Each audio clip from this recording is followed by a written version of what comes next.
the music landscape and the just entertainment landscape is not the way it used to be. And to be honest, I thought you were a lot younger because you give off like a younger energy.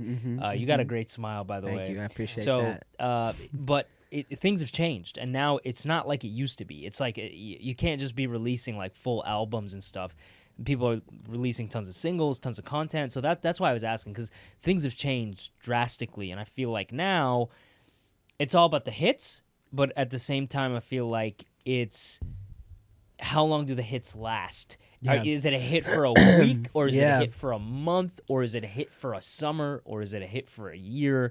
And the more music you release, kind of the more chances you have of like having a hit. For real. Almost. Yeah, it's like, yeah, man, that's exactly it. It's like the more you put out there, the more it's like throwing something at a wall. It's like, what's gonna stick? Exactly. Like, if you keep on throwing, like, you're gonna get some out, and they're gonna stick, you know. And it's like, also, I feel like if some of the biggest artists in the world are doing that, then why aren't we? Because like Drake drops music. Right. Yeah. Like Drake drops music. Feels like it's a new album Bro, every year, a new single. This every guy couple months. throws it at you. He's in your face like all day, right?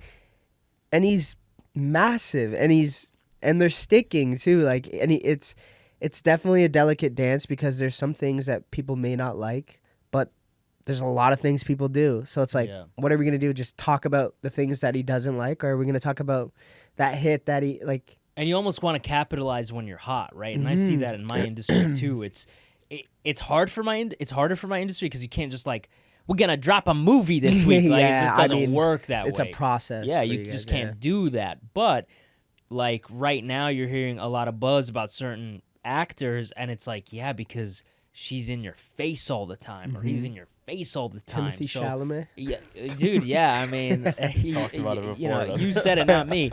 But there's so many artists, right, like that, and they have maybe one hit and it blows up, but they've got the next thing coming right after it. Yep. You know, it's like one after the other, and you've got to capitalize on that a little bit. You have to, or else you just kind of get like, for example, if I don't release a song for the next like year, like people are gonna be like, my fans are gonna be questioning. They're like, "What's up?" But they're also gonna be listening to other music. So it's like they care, of course, but they have other music to listen to. You know what I mean? So it's like, it's not that they're forgetting about you, but you gotta just give them something. Well, you know? you've also got your. So here's what I want to ask you, because I think if you asked me this question, I don't know how I would answer it. I'm actually just thinking about it now because the gin is hitting, and it's just like, the gin's hitting. But like, so a lot of your songs have like 15 million hits on Spotify, right?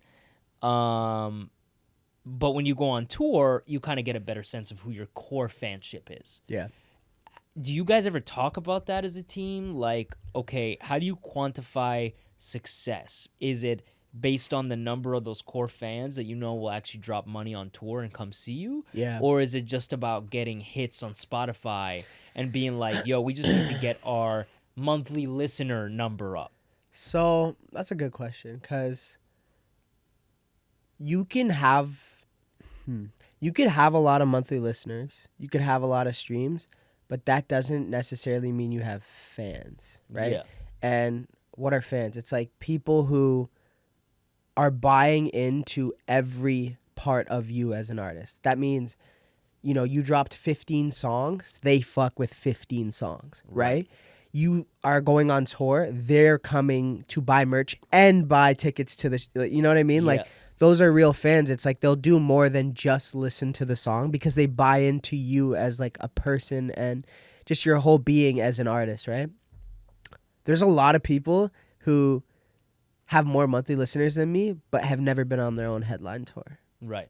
Yeah. So it's like, because they can't do it. They just can't sell They can't do it. And maybe like they can, but like we don't know yet because they haven't tried. There's only like a select, I'm going to get in trouble on this podcast. There's only a select amount of people in Toronto though that like are on the come up, that are like selling shows, like really selling shows and have like a tour, you know, because it's not like shade to anybody, but it just actually is that hard. Like it's hard to sell tickets. Like it's hard to get you and you like out of your rooms or your whatever you're doing that day and say, hey, like come to my show and like spend some money.